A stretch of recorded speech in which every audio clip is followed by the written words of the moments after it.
भगत सिंह, राजगुरु और सुखदेव भारतीय स्वतंत्रता संग्राम के ऐसे नायक हैं जिनका नाम भारतीय इतिहास में स्वर्ण अक्षरों में लिखा गया है।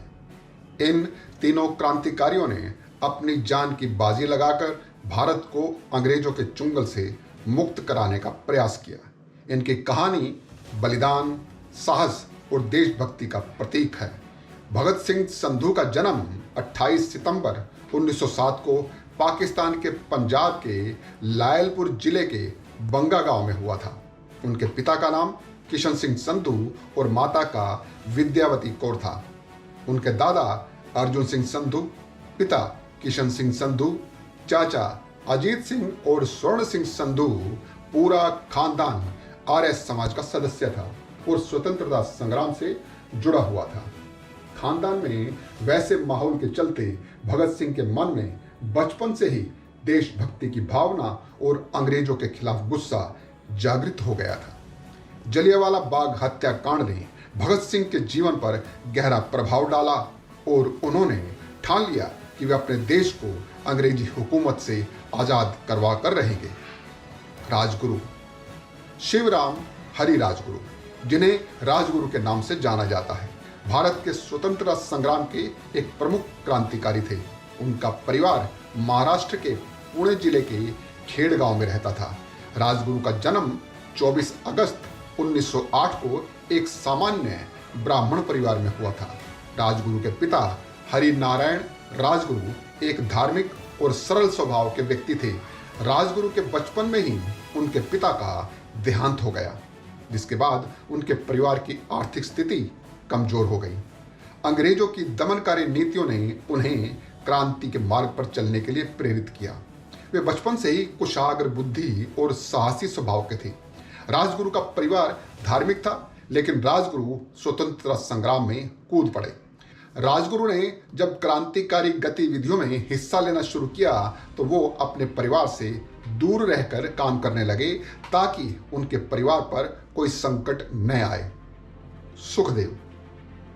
सुखदेव थापर भारतीय स्वतंत्रता संग्राम के एक प्रमुख क्रांतिकारी थे जो भगत सिंह और राजगुरु के साथ अंग्रेजों के खिलाफ लड़ाई में शामिल हुए। उनका जन्म 15 मई 1907 को पंजाब के लुधियाना जिले में हुआ था। उनके पिता रामलाल थापर रेलवे विभाग में कार्यरत थे। सुखदेव की मां का नाम रल्ली देवी था। जब सुखदेव बहुत छोटे थे तभी उनके पिता का निधन हो गया। उनके पिता के निधन के बाद सुखदेव की मां ने परिवार की देखभाल की। सुखदेव का परिवार एक देशभक्त और शिक्षित परिवार था, जिसने उनकी विचारधारा और क्रांतिकारी भावना को आकार देने में महत्वपूर्ण भूमिका निभाई। उन्होंने अपने कॉलेज के दिनों में ही क्रांतिकारी गतिविधियों में भाग लेना शुरू कर दिया था। वे भगत सिंह के बचपन के मित्र थे। भगत सिंह, राजगुरु और Sukhdev Hindustan socialist Republic association HSRA के सदस्य बने। इस संगठन का उद्देश्य ब्रिटिश हुकूमत को उखाड़ फेंकना और समाजवादी व्यवस्था को स्थापित करना था। 1928 में साइमन कमीशन के विरोध में लाला लाजपत राय पर लाठीचार्ज किया गया, जिसमें वे गंभीर रूप से घायल हो गए और कुछ दिन बाद उनकी मृत्यु हो गई। इस घटना ने भगत सिंह और उनके साथियों को गुस्से से भर दिया। लाला लाजपत राय की मौत का बदला लेने के लिए 17 दिसंबर 1928 को भगत सिंह, राजगुरु और चंद्रशेखर आजाद ने लाहौर में ब्रिटिश अधिकारी JP सैंडर्स की गोली मारकर हत्या कर दी और लाहौर शहर में जगह जगह पर्चे चिपका दिए कि लाला लाजपत राय की मृत्यु का बदला ले लिया गया है। समस्त भारतवासियों ने क्रांतिकारियों के इस कदम की सराहना की। 4 महीने बाद 8 अप्रैल 1929 को अंग्रेजों को यह संदेश देने के लिए कि भारतीय अब अंग्रेजों की दमनकारी नीतियों को बर्दाश्त नहीं करेंगे, भगत सिंह और बटुकेश्वर दत्त ने दिल्ली की सेंट्रल असेंबली में बम फेंक दिया। इन बम धमाकों का उद्देश्य किसी को नुकसान पहुंचाना नहीं था। बम फेंकने के बाद उन्होंने इंकलाब जिंदाबाद, साम्राज्यवाद का नाश हो के नारे लगाए और स्वयं को गिरफ्तार करवा लिया। इनकी गिरफ्तारी के बाद अंग्रेज सरकार ने भगत सिंह, राजगुरु और सुखदेव पर असेंबली बम कांड और 17 दिसंबर 1928 को लाहौर में ब्रिटिश अधिकारी जेपी सैंडर्स की हत्या का मुकदमा चलाया। अदालत ने इन तीनों को फांसी की सजा सुनाई। जेल में इन्होंने क्रांति का प्रचार किया। भगत सिंह को साहित्य, राजनीति और दर्शन में गहरी रुचि थी। उन्होंने जेल में रहते हुए मैं नास्तिक क्यों हूँ जैसे लेख लिखे और कार्ल मार्क्स, लेनिन तथा अन्य दार्शनिकों की किताबों का गहन अध्ययन किया। 23 मार्च 1931 की सुबह फांसी से कुछ घंटे पहले जेल का एक अधिकारी उनके पास आया। भगत सिंह उस समय एक पुस्तक पढ़ने में तल्लीन थे। अधिकारी ने कहा, भगत सिंह, आपकी फांसी का समय नजदीक है, आपको फांसी के लिए तैयार होना है। भगत सिंह ने मुस्कुराते हुए जवाब दिया, मैं तैयार हूं, इस किताब का ये अध्याय पूरा कर लूं।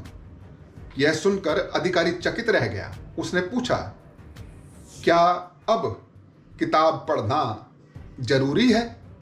भगत सिंह ने शांत स्वर में कहा, मेरे लिए ज्ञान और विचार अमर हैं। मुझे अपनी जिंदगी का अंत मालूम है, लेकिन विचारों का कभी अंत नहीं होता। मैं इस किताब को पूरा कर लूंगा तो मेरी आत्मा शांति के साथ जा सकेगी। भगत सिंह ने अपनी किताब का वह अध्याय पूरा किया और बिना किसी डर के राजगुरु और सुखदेव के साथ फांसी के तख्ते की ओर नारे लगाते हुए बढ़ने लगे।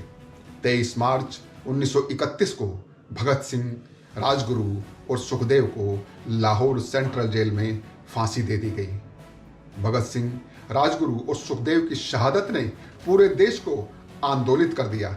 उनकी कुर्बानी ने लाखों भारतीयों को स्वतंत्रता संग्राम के लिए प्रेरित किया। भगत सिंह, राजगुरु और सुखदेव के परिवार वालों ने न केवल उनके बलिदान को सहन किया, बल्कि इसे गर्वपूर्वक स्वीकार भी किया। इनके परिवारों की कहानी यह दिखाती है कि उनका बलिदान केवल व्यक्तिगत नहीं था, बल्कि उनके पूरे परिवार ने भी स्वतंत्रता संग्राम में भाग लिया और भारत को आजाद देखने का सपना देखा। भगत सिंह का परिवार देशभक्त और क्रांतिकारी विचारधारा से प्रेरित था। उनके परिवार ने भारतीय स्वतंत्रता संग्राम में महत्वपूर्ण योगदान दिया और राजगुरु के बलिदान ने न केवल उनके गांव बल्कि पूरे भारत में उनके परिवार को गर्व और सम्मान का प्रतीक बना दिया। उनका पैतृक गांव आज राजगुरु नगर के नाम से प्रसिद्ध है। उनके परिवार के सदस्यों और गांव के लोगों ने स्वतंत्रता संग्राम में उनके योगदान को यादगार बनाने के लिए कई स्मारक और कार्यक्रम आयोजित किए। सुखदेव के परिवार के लिए उसकी शहादत उनके लिए एक व्यक्तिगत दुख था, लेकिन वे इस बात से संतुष्ट थे कि सुखदेव ने अपने जीवन का बलिदान देश के लिए किया। लुधियाना में सुखदेव का पैतृक घर आज भी स्वतंत्रता संग्राम की गाथाओं का गवाह है। उनके परिवार ने भारत की स्वतंत्रता के लिए जो त्याग दिया है, वह भारतीय इतिहास में हमेशा याद किया जाएगा। सुखदेव का जीवन हमें यह सिखाता है कि किस तरह एक साधारण परिवार देशभक्ति और साहस के अद्वितीय उदाहरण पेश कर सकता है। देश के लिए जीना और मरना सबसे बड़ा धर्म है। इन तीनों क्रांतिकारियों की कहानी हमें याद दिलाती है कि स्वतंत्रता के लिए हमारे पूर्वजों ने कितना बड़ा बलिदान दिया है। ऐसे ही वीडियोस मैं आपके सामने लेकर आता रहता हूँ। मेरे चैनल पर ऐसी जानकारियों की वीडियोस उपलब्ध हैं। ऐसी वीडियोस देखने के लिए मेरे चैनल को सब्सक्राइब कीजिए और शेयर भी करें। भारत माता की जय। जय हिंद, जय भारत।